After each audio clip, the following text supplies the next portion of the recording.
Hello, everyone, and welcome to the American Scouser podcast. Monday night, we are back in action.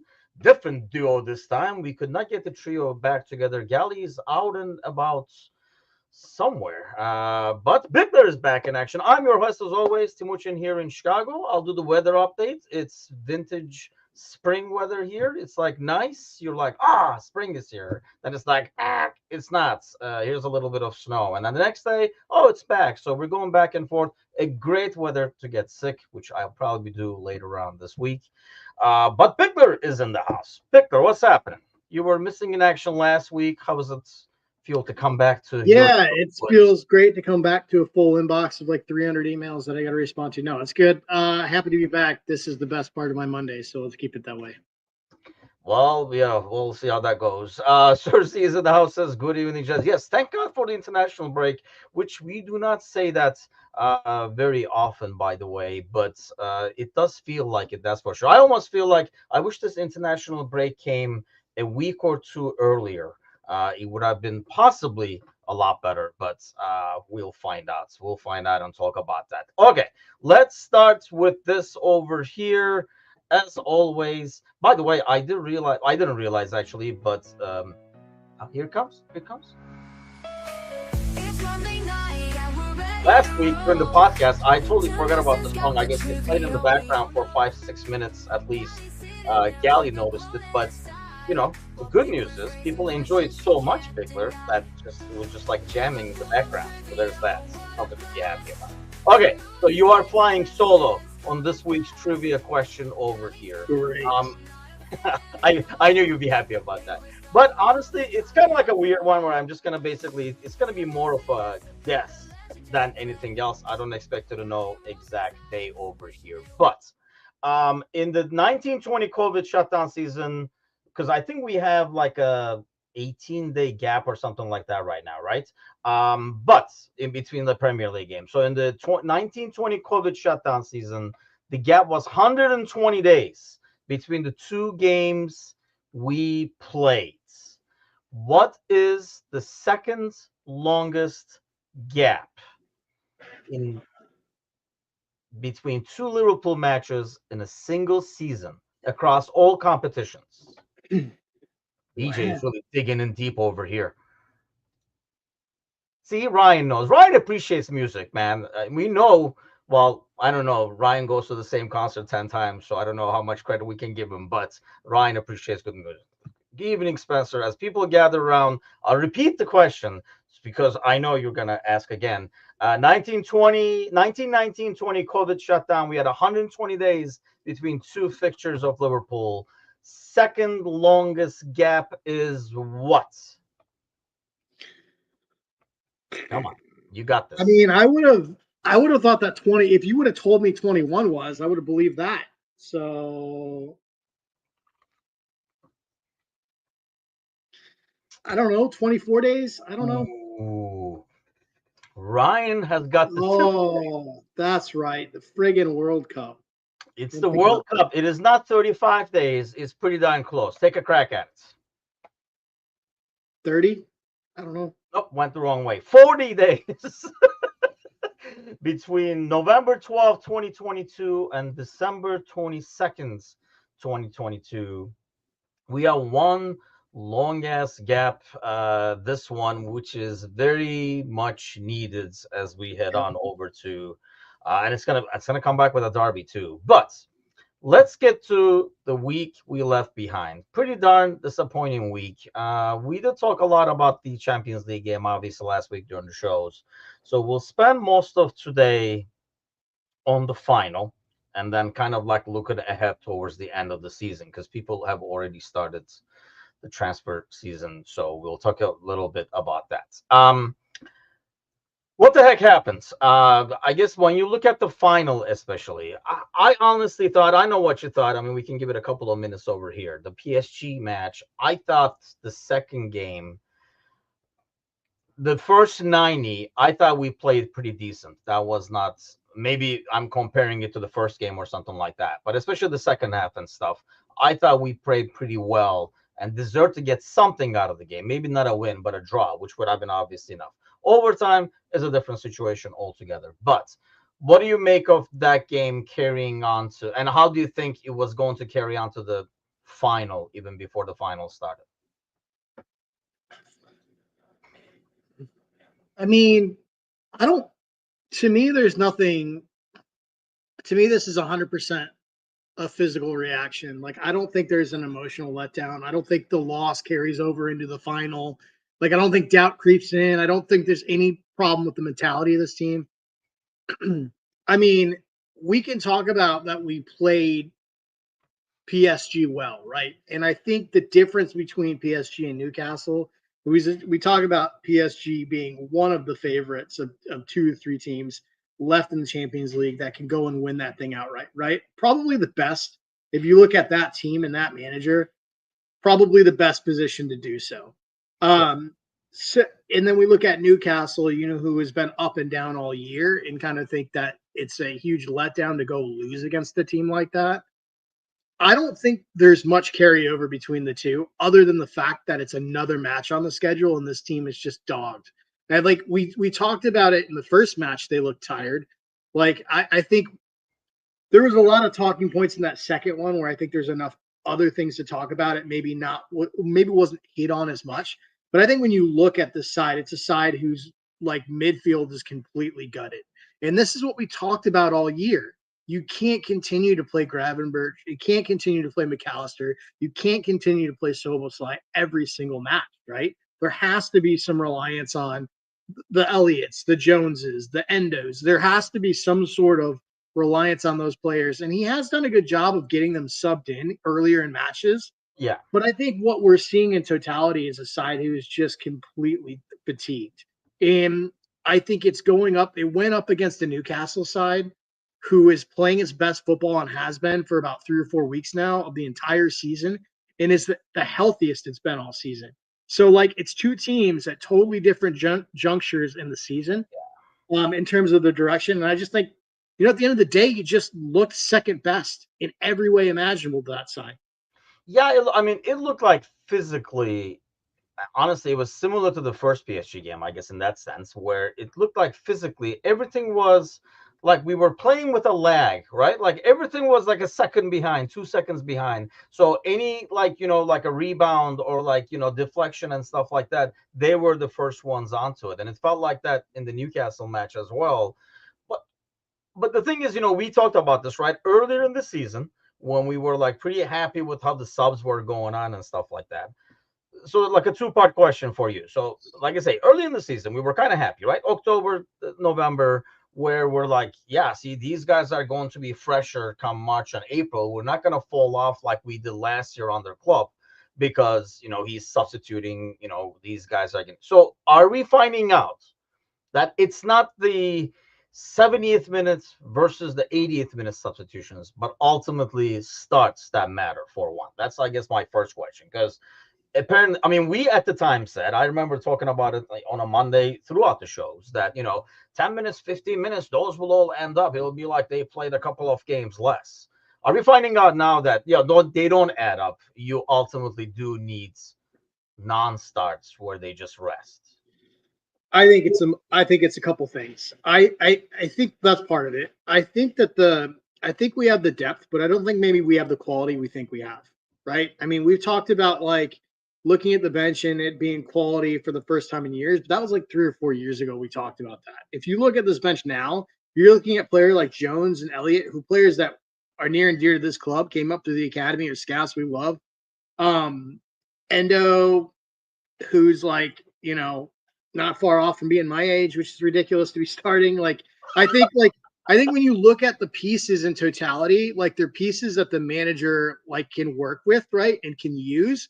But I don't know that he can go in and start them. And a lot of people like I feel like there's 2 camps here. Like people are either blaming the manager for the setup, right, in this match and not starting players. Like in hindsight, why didn't you start player X, Y, and Z? And it's like, if you look at the side, aside from Keller, which is a completely different conversation, Yeah. if you look at the side, that's for sure our best starting 11. And you're starting your best starting 11 in a cup final. The problem with it is that when you bring in a Jones or an Elliott, like I don't think they're of the quality that he can come in and match. Like he can basically plug and play those players. When he brings them in, he has to change the tactics in the system, which I think he doesn't necessarily always want to do. And like if you have to do that, it really limits and handcuffs what you can do from a substitution standpoint to change a match. Okay, you're gonna make me bounce because I was going to ask you about that. Actually, I've been meaning to ask this question for the last couple of weeks, but the games have been coming like fast and furious, and we kind of like never got around to it. I'm like, yeah, I'm gonna keep this in my back pocket, but it was more relevant then. So I'll ask it now, and I'll go back to that lineup thing because I think anytime people say after the game, Yeah. like this guy could have started, that guy could have been done. I go back and say, what did you say before the game? Because I don't think any of us saw that lineup. Like I say, bar maybe Kelleher versus Allison, and I did not have a problem with it. If that's who you designated, it is what it is. I'll take the decision making with that. I did not have a problem with the lineup going into it. Going afterwards after the game and saying, well, if this guy started here and that guy started there is easy. Do we say that before the game? I don't think a lot of people said that lineup is not good and stuff like that. But let me ask you this. Because when we had players, because this is the question I meant to ask. Well, there were games where we put in Elliott and Nunez and stuff like that. And what was the game? Because I was going to ask right afterwards. And then like Ando coming into a game. And these are guys that are not like the others, right? So they bring, in some ways, when you put Elliott out there, when you put Nunez out there, and when you put Ando out there, they all bring something that the other guys don't have. When you're building a squad, is that what you're looking for, or do you want more of the same? Do you want to be able to replace? So that has a positive impact when you're trying to change the tactics at the same time. But if you're trying to just do a rotation and rest, it doesn't work because the guy you're bringing in cannot do what the guy you're taking out is. So as we move ahead now, and the talk has already started, and I'm sure we'll do it over the next couple of months, especially if we finish the season early. When you're building the squad, are you looking for more of the likes, or do you want players that can come in and do something totally different? I think that depends like entirely on the manager. And I think that you can make tactical changes in a setup without having players that have pieces that the other players don't. You know what I mean? I think you can do like for like substitutions and still change tactics. That makes sense. So I just think when you look at these players, what makes me believe they're not fit for the system that he's trying to run, and even a tactical change, is the lack of minutes we're seeing with them. And that even goes for players like Chiesa. Like, I just think, I think for whatever reason, there's something that he looks for that a lot of those players don't have. I think, like with Jones and Elliott, it's kind of an obvious thing for me. Like they're tweeners, right? They're like between like positions that they should be. Like I don't think that Elliott doesn't have the physicality and the top end pace to play up top, and he's not necessarily big enough to hold up in the midfield like you want him to in that position. He doesn't really do the dynamic running that Soboslai can do. Yep. And same thing with Jones. Like Jones can play holding, he can play a center back or a CDM role, right? He can play a six. You can even play him as like a dual pivot, but his inclination is to get forward and play on the offensive end. So like I just think I just think this squad, although technically has depth, I don't know if the quality is there for what he wants it to do. And I think in the hindsight thing is like everybody is talking about this squad having a lack of effort right now. I don't see that. But like I also don't think that you can fault this side for a lack of effort and then say players like Nunez and Gakpo should have started, because Nunez is the only player that's been publicly called out for a lack of effort. Yeah. And Gakpo is the only player that we've nearly barfed watching loaf around a couple matches this year. And if you saw Gakpo's last performance, you wouldn't want him out there starting. Yeah, we were talking about that with Mateus this morning. I feel like, especially with Gakpo, he's either like he gives you like a 3 out of 10 or a 7, 8, 9 out of 10. You never get like something in the middle with him because if he's not rolling, you don't get the work rates, you don't get the defensive, you don't get the sprinting back and stuff. I don't know. Like, I don't want to like paint everybody like in one sort of broad stereotype, but he is Dutch, and it does remind you of what happens when Van Dijk is not his best, right? Like the casual, like cool Dutch thing is not cool when you're not doing well and you Yeah, need but it. I mean, in terms of physicality and running and stuff like that, he just looks very out of it. And it could be that the fact that he's not fit.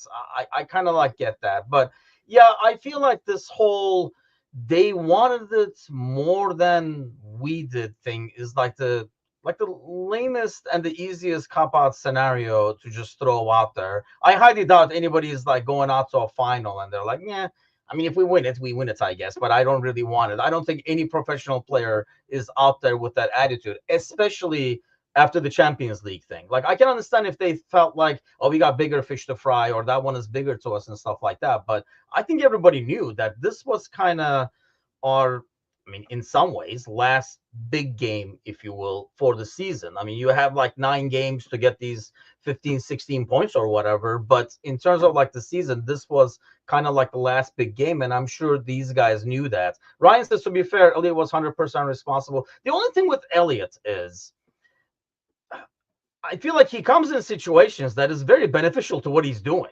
So You it's can only worked. play as a But I don't fourth think it'd be attacker. the same guy if he started. You can't start him. You have to play him as a fourth attacker, which means that you have to be in a position where you are playing in a spot where you're okay overloading offensively and being vulnerable on the counter, like constantly. And that's the thing is like everybody wanted these changes earlier in the match, but it was 1-0. Like, Yeah. and if you do that, you really open yourself up.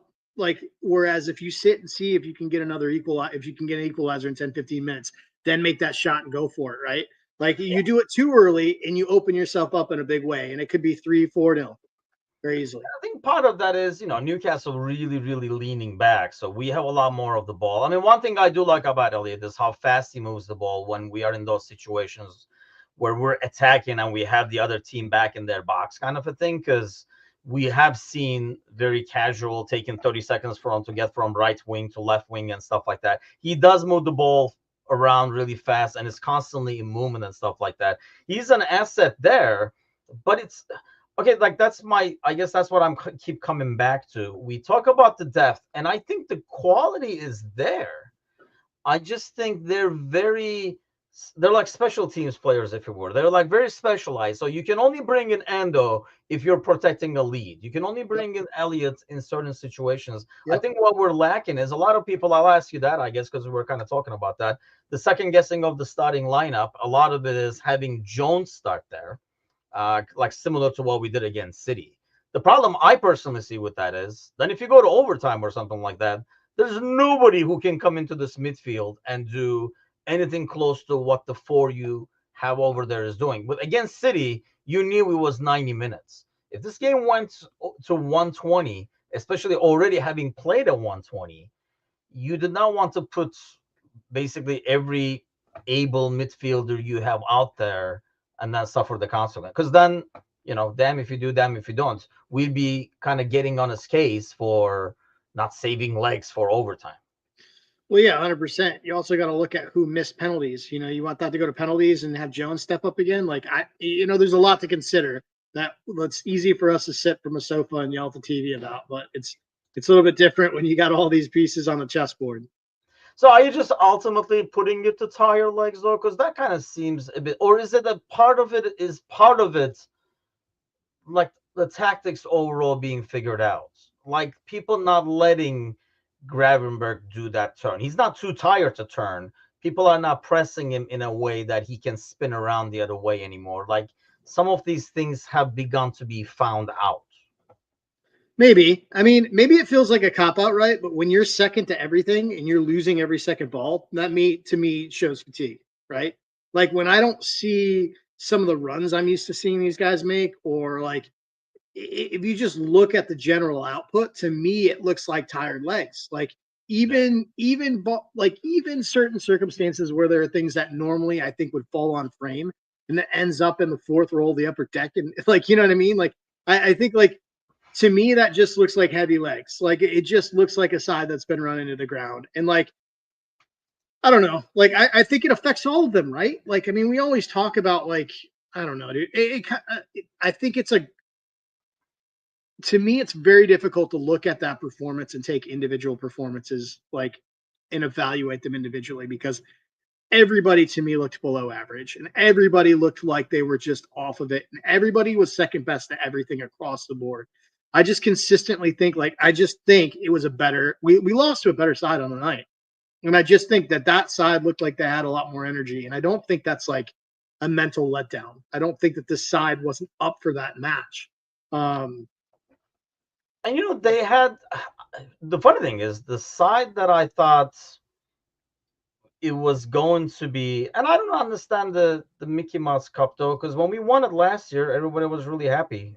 So if you're in a final, you got to win it. I don't care if it's Mickey Mouse or Donald Duck or whatever the hell it is. I mean, if you're in the final and you made it to the final, not to mention you tried out your best starting 11, you got to win that one. I take that as a loss. If you won it, we wouldn't call it this.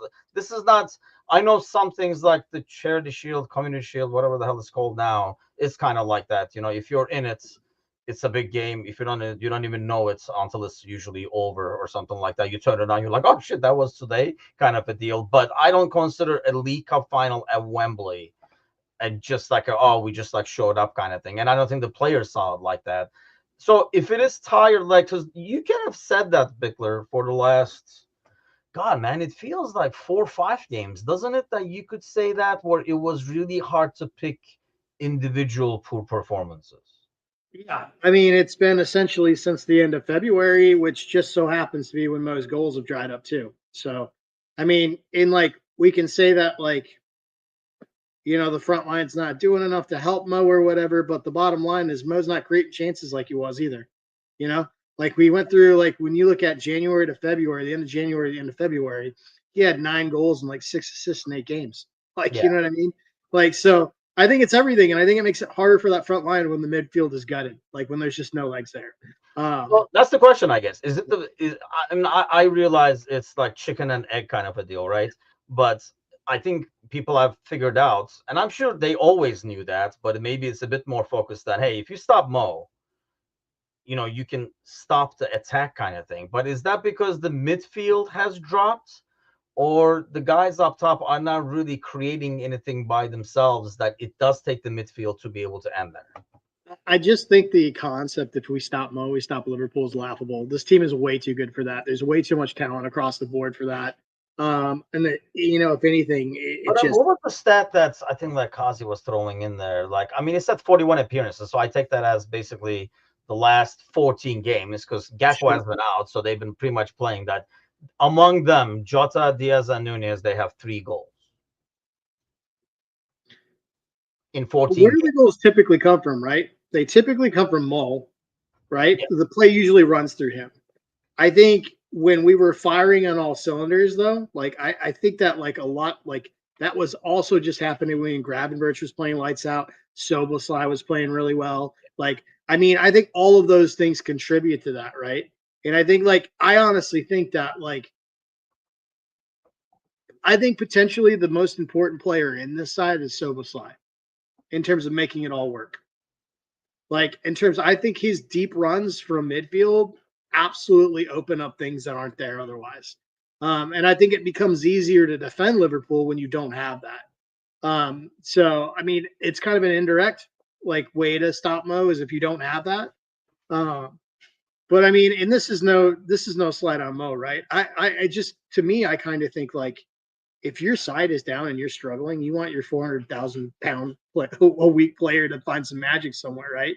So at some point, he's got to produce a bit of magic and get back on track for this side to continue humming along. But I do think that this 21-day break or whatever is certainly going to help. I just think for me, it's so much on legs at this point. And Ramadan will be over when we come back to. I mean, I don't even know if that's any part of it at all. You would think so. I don't see how it wouldn't, personally. But I gotta imagine not eating affects performance. Yeah, I would think so. More than eating, drinking as you chug it down over there. it certainly affects Nas performance on Discord. That's for sure. Yes, he's been extremely crabby. So yeah, I can't wait for another 2 weeks. Hang in there, people, and then we'll get everybody back to normalcy over here and normal tense levels. So if you made me one of those famous pies in terms of the goal drought and not being able to create, how much of it is going to midfield and how much of it is going to whoever is in the front three, and it's usually been Diaz on one side, Mo on the other, and it feels like right now you can have me or you in the middle too. Not like that is happening out of the middle, but where do you put that? Is it because of the midfields not creating or not kind of like doing the overlaps because they're too tired legs to do as many runs forward and stuff, or is it just like the front three not being able to create by themselves? I'd put it darn near 70% on the midfield. It may seem like a high number, but if you look at, Slot's presser after the cup final, when he was asked about the substitution, and the difference between playing Jota and Darwin, is he said that he wanted to put a big bodied striker up there because of all the balls that they were having to play over the top, because Burns was winning everything. Well, why were they doing that? Because they literally didn't have a fucking midfield. They were bypassing midfield the entire match by just launching it over. So, I mean, I think that tells you all you need to know about the state of the current squad. They basically bailed on playing our brand of football and trying to get it through the middle and started playing long ball over the top very early in that match, which is never going to benefit a Liverpool squad who's been on like possession and retention, right? Yeah. Like, it's just not what we're good at. And especially not good at it if you're asking Jota to go win against Burns. What do we have to do when that's the recipe out there? I mean, even Plymouth could pull it off, where that's kind of like how to attack this team when you're going forward. For one, that way you're not doing something stupid on the back. I mean, heck, when we were playing Southampton, I was like, just give them the ball, have them like pass it around, they'll make a mistake, kind of a deal. Whereas teams are realizing that, you know what, let's not screw around in the back. We play it long, then we can kind of keep the shape when they have the ball and stuff like that, and then go after the second balls, which is usually when the danger comes. Is it the personnel? Is it goes back to the energy levels that you're not getting to those balls that are being brought down or bouncing Right. off? Or I think it goes back to energy levels. I think it has to do with the fact that you have to have legs in the midfield to retain possession and to move it up without bypassing that into the front line. Um, is there always going to be a scenario, an in-game scenario where playing over the top makes sense as long as you have Mo 100%, right? Because he's always able to win that ball over the top on the run and change a match. So that strategy doesn't necessarily completely disappear. I just think you got to tip your cap to Newcastle a little bit, right? In terms of the way they set up, but also we talk a lot about Arsenal's setup in the midfield, but I think Newcastle may be the best midfield in the Premier League. If you look at Gamirez, if you look at what Joel Linton's done, like they just have Tonali, who is just yeah, I think what once Joe Linton is in there, because there was a huge difference between the league game, and I know the league game was almost like an NFL preseason where they didn't show any of the blitzes, if you will. But I think when he is in there, you get like a huge physical that we could not keep with. It seems like we don't have a matchup for that in terms of physicality, because yeah, Gravenberg is not that guy in that sense. and that's, I mean, McAllister's feisty, right? And he's short body, but like he also has the ability to get bodied off by a big midfielder, right? So I mean, you just look at, if you don't have Soboslai as your danger guy in there, and you have three tough midfielders in there, I think you're always going to run up. And the thing about Newcastle is it's not West Ham, right? It's not like you just put three Eastern Bloc Europeans in there and had them just hit people, right? Well, Like, he's the Black Europeans. shout out It's to not big-bodied, able men from Is the. the Czech Republic considered that? I don't know. Anyway, I digress. Yeah, I just think that when you get a midfield that is physical and is that talented, right? Like not only are those big dudes, but they're just excellent footballers in general. I think they cause some real problems. So I do want to credit Newcastle a little bit. I do think Fatigue had a big part of this thing, and I do think the tactics. Like I think this Slot will learn from this. I think there's a lot of things that happened in this match that he can take away and learn from. A lot of people are thinking Slot's going to learn a lesson here about the squad. I don't think it's about the squad. I think actually there are tactically things that concern me more than the actual squad. But that may be going back to the squad, right? Maybe he doesn't have the pieces to make the changes he needs. I think at the end of the day, we all agree that this is probably going to be a pretty busy summer. Yeah, I do want to get to the summer, but before we go there, I mean, in terms of, I hear a lot of this guy should get. I mean, okay, the names are Elliott, Chiesa, and I know like the Chiesa. Let's start with Chiesa over there. Like everybody is saying constantly, he should get more minutes, but really, I mean, we have not have these players doomed themselves with that Plymouth fiasco, or is it just more than that? That's what we This is saw. just, I think it's an emotional reaction, and supporters always do this to any player that scores, right? If we're struggling and there's a player that comes in and scores, we immediately want to start them every The game. backup quarterback. We saw 3.5 years of this with Origi, right? Like, you know, Yeah. remember when everybody wanted him to start, and then he started a couple matches, and everyone was like, Okay, never mind. yeah, let's just bring him in an injury time. That worked out. Like, Yeah, because I remember at the time it was like Bobby doesn't score enough. Divock should start and stuff like that, and then people found out the hard way that wasn't the case. I mean, I like I said, I find a lot of it as the backup quarterback thing. But why do you think? Is it just stuff that we don't see? What's happening at practice and stuff like that? Because I mean, you said fitness and stuff, but God knows you and I would be in game shape by now because it's been like 6 months. yeah, the Chiesa thing, I think, is 100% something that he sees that he doesn't like from a tactical standpoint. And I don't know what it is. No one is, because, like, to me, he gives you the best of, like, he gives you the best of some of Jota and the best of some of Szoboszlai, Yeah, which is very, very difficult to find. And it doesn't make sense to me. I mean, has he looked poor in some matches? For sure. Who hasn't, though?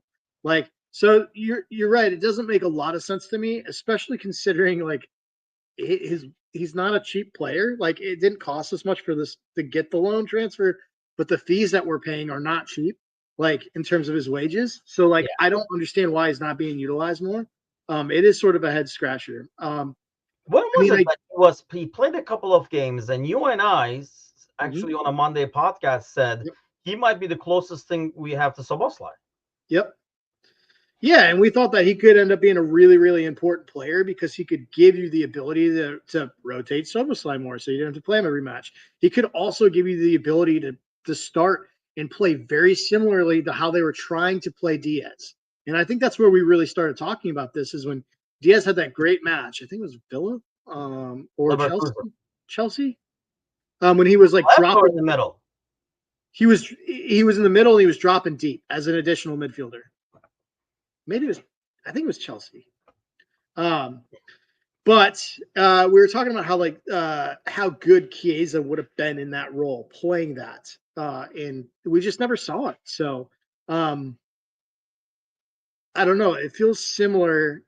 It feels a little bit similar to how we always thought, or I always thought, and I would get Gally wound up, that we would see Soboslai as the potential replacement to Mo Salah, right? Like, it feels like, let's see him at right wing. We think he can do it, and then we just never see it. So, Yeah, I don't know. Like when we saw him, then we were like, oh, he can definitely do that. I think more than the front line because we knew the left was set. We felt the middle has. I mean, the form has dropped, but you ultimately have the names and the numbers for middle of the front line. We were like, oh, he'll be great, like to be able to do a lot of the things that Saboslai can. And I think one thing I do see with him, and even in this last game where everybody said he was great and everything like that, is he did the same thing in the Plymouth game. What was the game that he played with a lot of backups in earlier rounds? FA Cup game, I think it was, where he felt like everything has to come through him, like he has to create magic by himself. But I kind of feel like part of that is because you kind of have a player over there who has 15 and 20 minutes, and he's trying to put a resume worth 90 minutes. So he's almost like forcing things. So it seems for sure. unfair to judge And him on he's at a new club in a new country, and you're surrounding him with a bunch of academy kids. Like, I mean, that's tough for anybody. Like, I don't, that. Yeah. like, I think you probably feel some sort of obligation, like, outside of the desire to just perform well and endear yourself to a new club, the ability to sort of step in and play with a bunch of unfamiliar players that are younger. I think you feel a sense of obligation to sort of, like, take that thing by the scruff of the neck and drag it forward. And I just, yeah, he definitely tried to do too much. And didn't really play within himself in that match. But Reminds me of like a Shaq, like a Shaqiri, Minamino, where we were like, I mean, he's scoring goals like crazy on the League Cup. Why doesn't he come in and stuff like Yep. that? And we never saw those guys. So there has to be, like Hassan says, Chiesa has not been giving enough game time to assess what he can bring to the game. I just think, with most of these managers, this is not, I don't know, like high school soccer where like, hey, here we go. Like you go in 15 minutes, you go in 15 minutes, and let's see who's impacting the game. It's like you gotta kind of earn those minutes. But I guess my question to you is, what is he not doing in pitch that he cannot earn minutes over like Jota and Nunez and stuff, who have really been so freaking ineffective? Yeah, I don't know the answer to that. I don't know that any of us genuinely know the answer to that or can answer that. That doesn't have some sort of But a. you would think that has to be it, though, right? Like, It has to be. What else could it be? It's yeah. not a. Like I don't buy that it's a fitness issue, right? I don't buy that. Is it a system issue? Is he still learning a system? I don't know. And like we've seen a number of like cameos where he's looked good enough in it, right? I don't know, and I think he's more of a complete player than like a Jones or a Harvey where you got to situationally start them.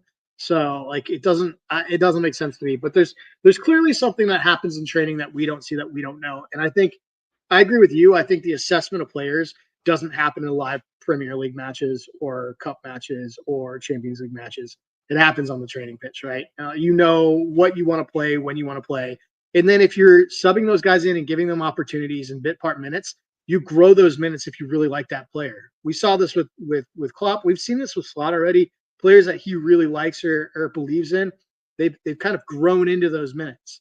And And even we if just you haven't look seen at it yet. Endo, like, Yeah. if he had it back, if he can take it back, I guarantee you he comes in the Everton game. I think he has learned that, hey, if I'm up 2-1 or 1-0, this guy's going to come in the last 10, 15 minutes and stuff like that. And yeah, I mean, a lot of it is the learning curve. I guess the issue is when you look ahead over here, will this international break, mind you, a lot of these guys are going to be going all over the place, is exactly what this team kind of needs to get back on track. People are already worrying about the title race, which I find silly, but they're making me worry now, like looking at it, and I'm like I'm almost like looking at the table, looking at the fixtures, like, am I missing something? Because why am I not worried? Kind of an ordeal. Are you worried? You were worried about City like just 2, 3 weeks ago. I was giving you crap for it. So my worry is that this stuff becomes invasive in the form of like I think that the sort of I don't want to panic is too strong of a word, but I think doubt can kind of creep in sometimes, right? When you're struggling, and you don't start to trust your players in the system the way that you trusted it previously when it was working. And you start to sort of do things outside the system or outside your ability that you shouldn't. That's my worry. I think if this, I, and partially why I think this break is like an absolute godsend because I think it allows them the down tool, get the rest, recalibrate, go back to the drawing board, start fresh, and be like, we don't need to worry about any of this other shit. We just need to worry about these next couple fixtures, right? This next match, we just need to worry about playing our best, getting three off this, and moving forward. Um, am I worried that we'll lose the title? I'm actually not as worried about that, but I understand why people are. I just think that they just need to down tool, reset, recalibrate, and go back to the building blocks of what this thing was built on. Does it almost help or hurt that that game is Everton when you come back? You think? Oh, I won't ever say that playing Everton helps a bad situation. Or I does I listen, like if you going up against an inner city rival is what you need to be up for a match, then you're not in the space you need to be anyway. Is the way that I would view that. Like I don't think I think it helps the fact that we're rested and we're going into a game that's probably going to be very, very physical, right? Yeah. But I don't think we needed any extra motivation going into that match. Yeah, more than the motivation, like the fact that it's a game. I mean, I don't want to say it's a game, but you know what I mean? It's a game. It's not a Southampton game or something like that. I just didn't know if, these guys kind of take instead of like taking that, like would that doubt creep back in a lot easier in a derby game as opposed to a playing against Southampton or Leicester City or something like that. I guess that's my worry, that it is a derby game. I mean, that's a good point. It's definitely harder. I mean, it's going to be a slugfest, right? It's not like you can go in and it's like Leicester who's just going to roll over after 8 minutes for you. So, like, yeah, I mean, that definitely doesn't help the situation. Man, I don't know. I don't know what I prefer there, Tanisha. I really don't, because I really think that no matter what, I expect this team to give whoever they're playing their best shot. Just Yeah. coming off the back of these two losses and knowing what it means for the rest of the season. I agree with Spencer over here. Yeah, then we got like the Fulham away, and then you have West Ham, Spurs, and Leicester. I think those three games, when you look at the number of points you have to get and stuff, I think those three games, like the Leicester away, especially, and West Ham at home, are ones that I think you get your points from. And none of them, I just still do not see. I mean, I watched that Arsenal Chelsea game, most of it, I should say, the last 60 minutes or so. And honestly, sadly, I was ripping on Chelsea looking like clueless when they went forward, and then an hour later we were doing the same thing against Newcastle. Actually, Matish, I was saying it this morning too, like we literally thought about that at the same time. I don't think neither of us voiced it on Discord, but I thought the same thing. I was like, I don't even know what we're doing over here. But yeah, I mean, I think I don't see that as big of a threat in terms of like the league and stuff like that. People kind of seeing it. Like I keep looking at the numbers and I'm like, what are they looking at that I'm not seeing? So match number is 15. This team has only lost once. And I realize the form and everything like that, but you are going against, I mean, you played against PSG, and kind of like you said, especially now, they're one of the favorites to win this thing, and probably like 1, 2, maybe 3 at most, right? With Real and Barcelona and stuff. And you played against Newcastle, who this game was like almost like game of the decade for them, or game of the century so far, and stuff like that. So you're playing those games, and that's why I feel like I don't know if the Derby game will be different, because for them it's kind of like a game of the season and stuff like that too. And it's a team that has been doing a lot better. It's kind of like curved down a little bit, but it is a team that is doing a lot better. Not a bit of green in sight, says Jamie. I'm amazed Jamie is up and awake and running around, being able to type, I should say, because it is St. Patrick's Day today, correct? Do you have any Irish in the system? Listen, the good news is the president has proclaimed that it's Irish month, so they get the Oh, whole is it month. really? Yeah, he's big on proclamations, so I don't know if that means anything. I don't know if I'm going to open a map and see like a golf change to another name, or what that means, but It's like old school. Let it be said, let it be done. Do you have, is there any Irishness in Bickler land? Yeah, there is some Irish apparently on my mother's side. Don't tell Matouche, but also Polish. Whoa, So too late. yeah, I'm a real mutt. I got a lot of things going on. Irish is one of them. Yeah, so what is, yeah, I don't think I've ever asked this before. What is if you did like that? So fun fact, I was adopted when I was 3 months old. So That's right. Have you ever a done lot the of this DNA stuff, thing? a lot of this stuff comes from like some of that like legal stuff that came over. So Ah. Irish Polish on my mom's side. Dad is mixed Mediterranean and Greek. I don't know what mixed Mediterranean is. Oh, I think we could be brothers. We could be. I don't know. Mixed Mediterranean sounds like somewhere I'd like to retire though. Sounds like a good restaurant. That's what it sounds like. But yeah, unfortunately, I don't have any Irish anything. But I know there's like a Turkish-Irish connection. So we were talking about this with Jamie before, so maybe there's something over there. But I know like Layla is having a blast in the city because she's a city girl now, with going to school over there and stuff. And the river is green and all that kind of good stuff. They have all kinds of festivities at our work and stuff like that. But yeah, not celebrating. I'm amazed like Jamie is on over here. So let's. I mean, I'm sure we'll talk a lot about this next week as well. And Jesus, the weeks to come, especially if we wrap up the title early, like I'm expecting us to. Are we were talking about, like the contracts came up again, because, all the people came out of the bushes the moment like things go south. They're like, it's the contracts, it's FSG, it's like slots, blah, blah, blah, spending.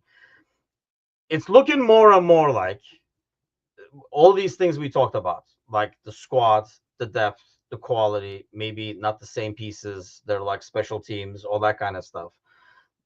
To me, it's looking more and more like next year is going to be what we were expecting this year to be. We thought with Slot coming in, there'll be a transition and stuff like that because the team was intact. And I think it was a well disciplined team that was able to take the tweaks that he did because it's a, like a high end quality players. But whereas next year, there's going to be a lot of turnover, whichever way you look at it. Even if all three come back, there's going to be a lot of turnover. Are we kind of looking forward to that, you think, next season, where what we were afraid that would happen this season? Yeah, man, I think so. It feels like a chapter that needs to close. Like it just feels like it still feels like there's a huge part of the old regime from a player standpoint on this squad still, and it just feels like the squad needs an injection of life. It needs new blood. I'm not convinced that this side won't play quite differently next year too. Like you know what I mean? Because it feels like he took Klopp's car and just gave it a paint job, right? Moved some pieces around, like changed some parts. I mean, it's Put a DL.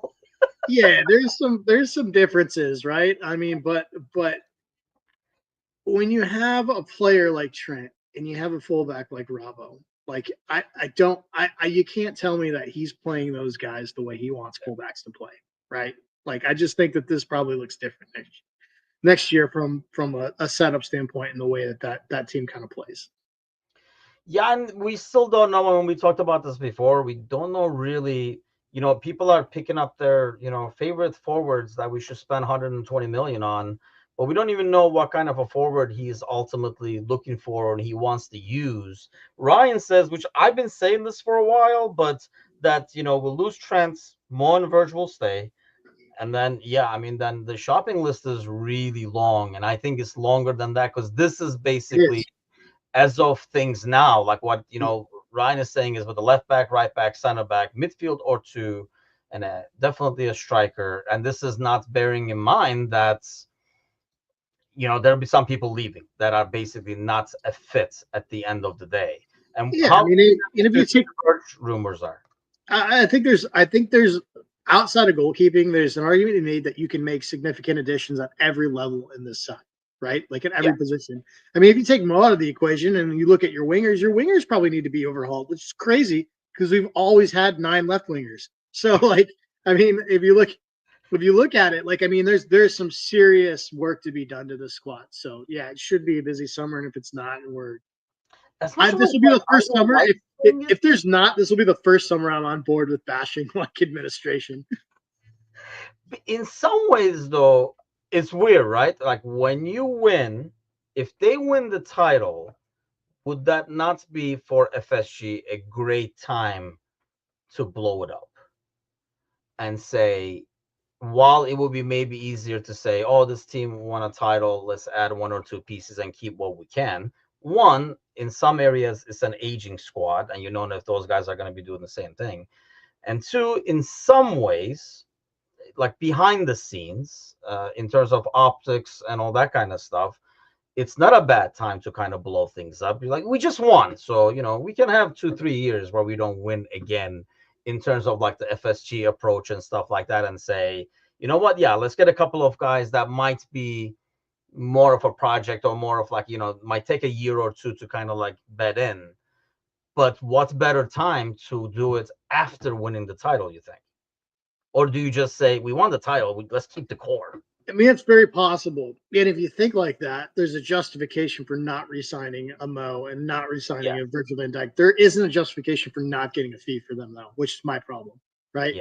So, like, that will be my problem is if we blow this thing up, and I I, I tend to think that's not going to happen because I tend to think it's a very un FSG like to not get something off an asset going out. Like, have they done it and players walk for free before? Of course they have, right? But not of that caliber, right? Not really of that caliber. And so we'll see what happens. It could, I mean, it definitely wouldn't be outside of the realm of possibility where they just take the etch sketch and basically shake it, and start over. But yeah, it'll be interesting to see what happens there. Because that's the thing. I mean, the amount you save on wages and stuff like that. I mean, I read, somebody was trying to make a point that like, oh, you can buy a player with a different. Not really. I mean, not the same quality for one.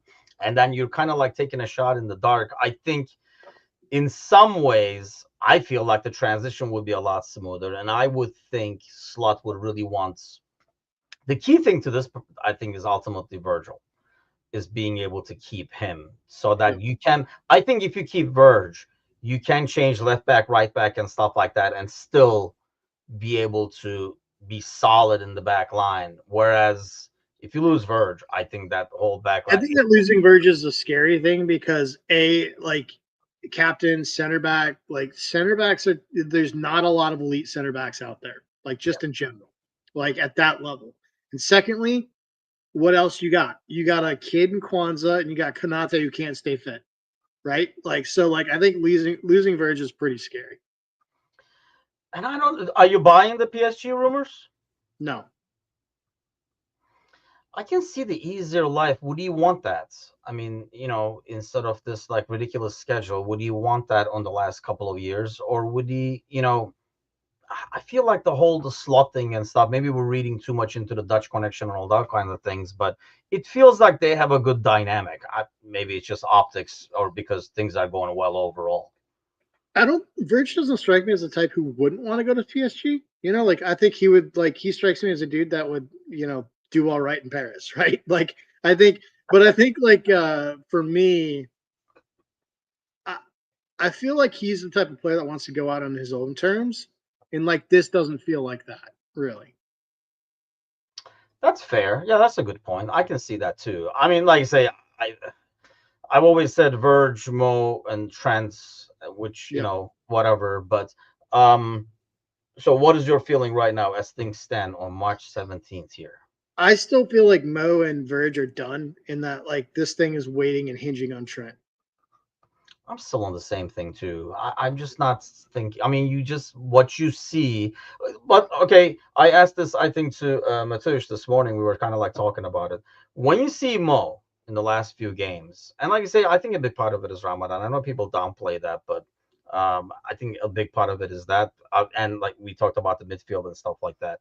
It is a scary proposition to have a guy like Mo, where if it's like yesterday, yikes, because now you are probably paying over 400,000 or at 400,000, and you have a player that ineffective. Is that like a glimpse of what could be in 2 years? But the flip side of this, even if it is, and I know that if you bench Mo because he's sucking or something like that, or he got old, he's not gonna want to stay, and you can probably ship him to Saudi and get a lot of money for him still.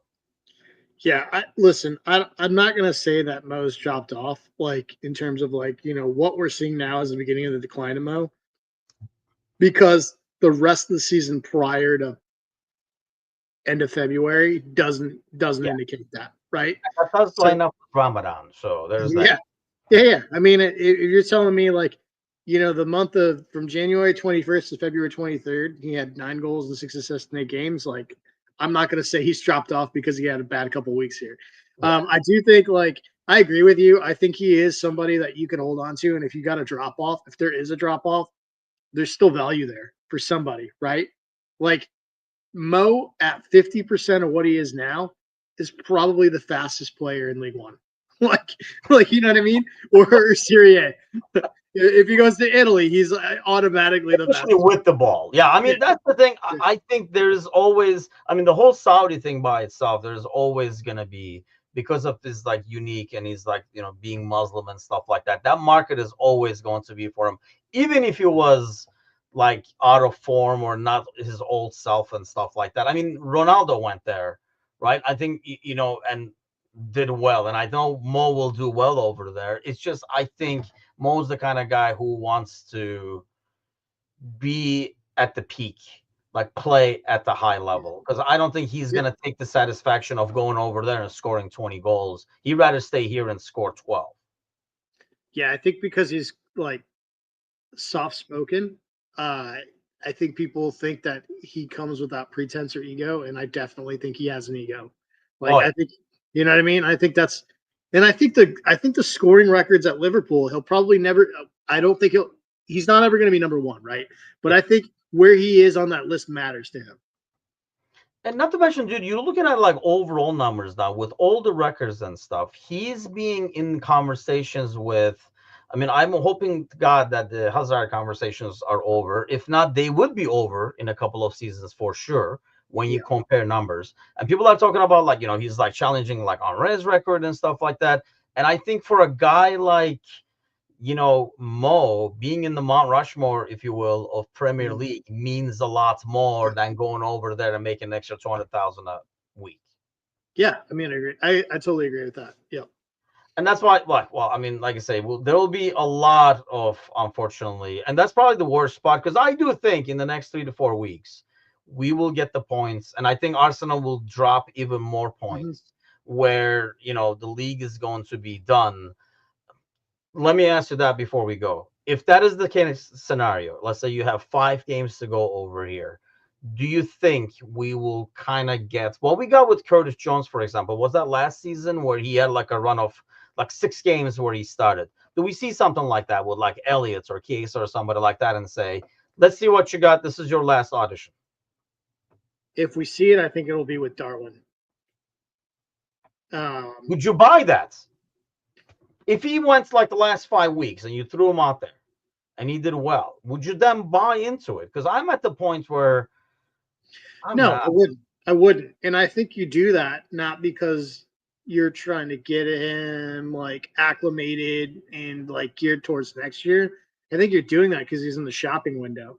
You Trying to get know, the price up. yeah. Gotcha. And you're trying to increase some value here. That's what I think. International break, your favorite time of year? Yes. Just doing non-soccer, taking a couple of weeks off of soccer over here. Yeah, I'm a degenerate gambler, and the NCAA basketball tournament starts, so it works for me.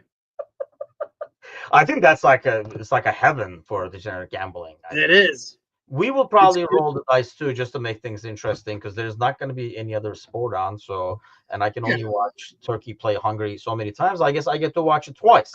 I get to see more of Soboslai going against Turkey because I guess they're in the playoffs. This is how bad it is. I literally had to look to see where we were at. Like it's like watching season 2 of a show where we needed like a previously on because I could not remember what happened in the first season. And I guess we're in the playoffs and we're playing Hungary. So they're playing 2 games back to back and stuff, which I'll watch because I want to see like some of the guys like Arda and stuff like that. But yeah, international break. The only good news is it has come at like a perfect time over here. But that'll be it for us this week. Hopefully, we'll be back as a trio next week with Gally in action. Until then, have a great week, everybody. Enjoy the international break. A lot's coming your way from American Scouser, so make sure you guys check the social media because there will be some major announcements coming your way in the next 7 to 10 days over here. But thanks a lot as always. Hit that like. If you're not on YouTube, head on over to YouTube and subscribe.